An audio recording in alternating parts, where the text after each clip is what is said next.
Assalamualaikum and a very good day to everyone. I am Danial Firdaus, a student from Rangti Language and Communication, taking Bachelor degree in Public Relations with Contemporary Media. Today, I want to brief you a case review done by me for this individual assignment. My case review is about Tan Sri Dato' Nathan ELUMALAY and NATARAJEN MANOHRAN. In 2022, it was held at High Court of Malaya, Kuala Lumpur. The plaintiff is Tan Sri Dato' Nathan ELUMALAY and the defendant is NATARAJEN MANOHRAN. The issues of this case is the plaintiff is the antecedent group of companies founder, chairman and group managing director. The defendant is Linus Engineering Sdn Bhd managing director as well as one of its shareholder. It is known that Linson Engineering Sdn Bhd, a subsidiary of the Eversense group of companies, filed a lawsuit referred to as the civil suit against Shin Eversense Engineering Sdn Bhd regarding a non-payment under a subcontract they had entered to. The basis of this claim is that the defendant's creation and posting of the specific posting is considered to be defamatory of the plaintiff.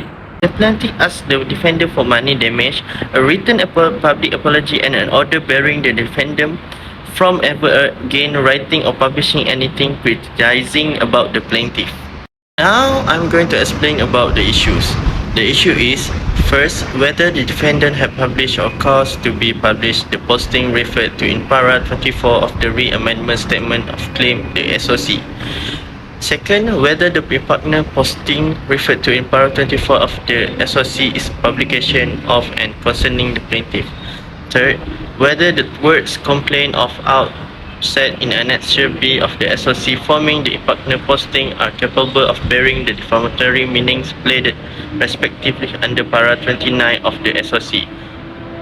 4. Whether the defendant is entitled to rely on the defense or justification. Now, I'm going to tell you about the holding in this case. The Defamation Act does not define the word defamation. Instead, the definition of defamation is to be found in Malaysian case law and English common law. By virtue of Section 3 of the Civil Law Act 1956, the Common Law of England as at 7 April 1956 in relation to defamation is applicable in Malaysia. In order to successfully pursue a libel claim, certain elements must be met. Initially, a defamatory statement is made or communicated orally, in written form or through any other permanent medium. Now, I will tell you about the rationale of the court. This court concludes that the plaintiff has proven that the contested posting is false and defamatory of him. Even if this court were to strike the additional wording from the contested posting, it will be obvious from reading the parties exchange message that they contain defamatory words, meanings and phrases. To successfully apply the defamation principle, the statement stated must be defamatory. A claim of defamation is required for libel as well as slander. A defamatory statement is one that generally diminishes a person's standing in the eyes of right-thinking members of society in general, leads to an individual being shunned or avoided, expose him to prejudice, disdain or ridicule, or demonstrate an imputation on a person that is demeaning or damaging to his office, line of work, calling, trade or business. Now, I will tell you about the judgment. The court has decided that the defendant is guilty.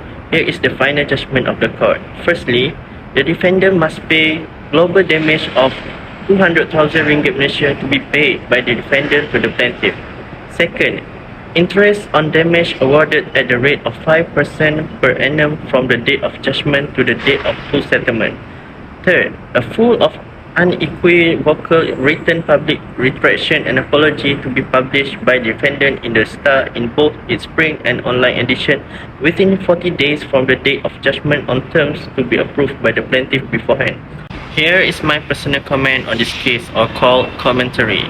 Everyone does, in fact, have the opportunity to use their rights to freedom of speech as stated in the Federal Constitution Article 10(1)(a). However, there are bounds to the right to freedom of speech. In order to prevent any rights from being abused in any way, every general rule is accompanied by a number of exceptions and or restrictions. Therefore, it is permissible to voice one's opinion. However, one should avoid doing so to the extent that doing so could be detrimental to the reputation of others. Thus, the lesson that can be learned from this case, in my perspective, is that individuals ought to refrain from disseminating erroneous information through verbal or written means.